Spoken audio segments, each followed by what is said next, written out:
السلام علیکم ورحمۃ اللہ وبرکاتہ۔ رب اشرح لی صدری ویسر لی امری واحلل عقدۃ من لسانی یفقہوا قولی۔ الحمد للہ رب العالمین۔ آیت نمبر 76۔ فَبَدَأَ بِأَوْعِيَتِهِمْ قَبْلَ وِعَاءِ أَخِيهِ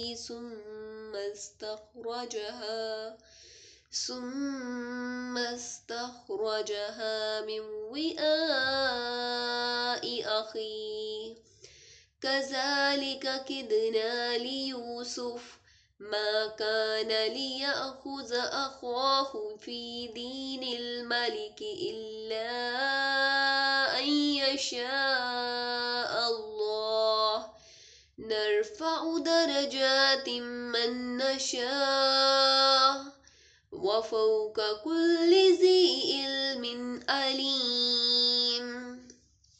چنانچہ اس نے اپنے بھائی کے تھیلے سے پہلے ان کے تھیلوں سے ابتدا کی، پھر اپنے بھائی کے تھیلے سے اسے نکال لیا۔ اس طرح ہم نے یوسف کے لیے تدبیر کی کہ وہ بادشاہ کے قانون کی روح سے اپنے بھائی کو نہیں رکھ سکتا تھا سوائے اس کے کہ اللہ رب العالمین ہی ایسا چاہے۔ ہم جس کے درجے چاہتے ہیں بلند کرتے ہیں، اور ہر صاحب علم سے اوپر ایک سب کچھ جاننے والا ہے۔ اس آیت کی تفسیر میں ہم دیکھتے ہیں حضرت یوسف علیہ السلام نے بھائیوں کی تلاشی لینے کا عمل اس طرح شروع کیا کہ سب سے پہلے دوسرے بھائیوں کے سامان دیکھے تاکہ شک دور ہو، پھر آخر میں بنیامین کے سامان سے پیمانہ نکال لیا۔ یہ سب اللہ رب العالمین کی خاص تدبیر تھی تاکہ یوسف علیہ السلام اپنے بھائی کو روک سکے، ورنہ مصر کے بادشاہ کے قانون کے تحت وہ ممکن نہ تھا۔ اس واقعے سے یہ سبق ملتا ہے کہ اللہ رب العالمین جسے چاہتا ہے حکمت اور علم کے بلند درجات دیتا ہے، اور ہر عالم سے بڑا ایک اور عالم موجود ہے، یہاں تک کہ سب سے بڑا عالم خود اللہ رب العالمین ہے۔ آیت نمبر 77۔ قالوا إن يسرق فقد سرق أخ له من قبل فأسرها يوسف في نفسه ولم يبدها لهم قال أنتم شر مكانا والله أعلم بما تصفون۔ انہوں نے کہا اگر اس نے چوری کی ہے تو اس سے پہلے اس کے بھائی نے بھی چوری کی تھی، تو یوسف نے اس بات کو اپنے دل میں چھپائے رکھا اور اسے ان پر ظاہر نہیں کیا۔ اس نے کہا تم برے درجے کے لوگ ہو، اور جو کچھ تم بیان کرتے ہو اللہ رب العالمین اس کو زیادہ جاننے والا ہے۔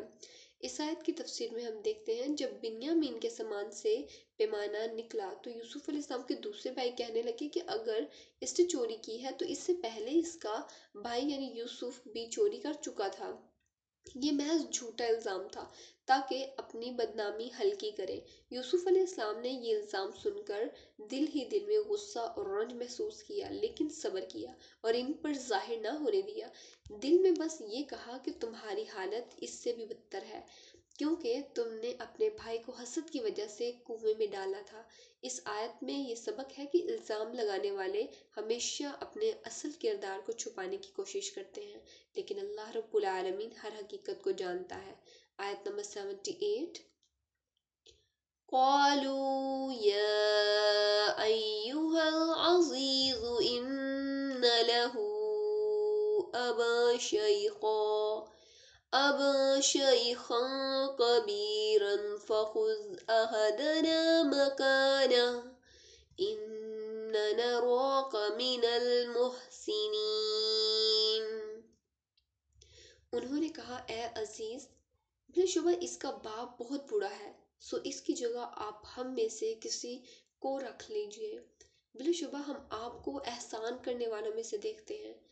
اس آیت کی تفسیر میں ہم دیکھتے ہیں جب بنیامین پر چوری کا الزام ثابت ہو گیا اور وہ روک لیا گیا تو بھائیوں کو اپنے والد یعقوب علیہ السلام کی سخت تکلیف کا خیال آیا، اس لیے وہ یوسف علیہ السلام سے جو مصر کا وزیر تھا درخواست کرنے لگے کہ بنیامین کو چھوڑ دیں، اس کی جگہ ہم میں سے کسی ایک کو غلام بنا لیجئے۔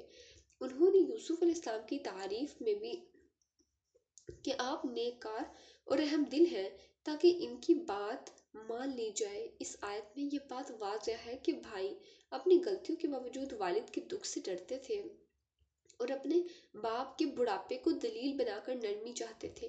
اللہ رب العالمین سے دعا ہے کہ وہ ہمیں دین کا سچا فہم نصیب فرمائے، اس پہ خود بھی عمل کرنے، دین کا پیغام دوسروں تک پہنچانے کی توفیق عطا فرمائے۔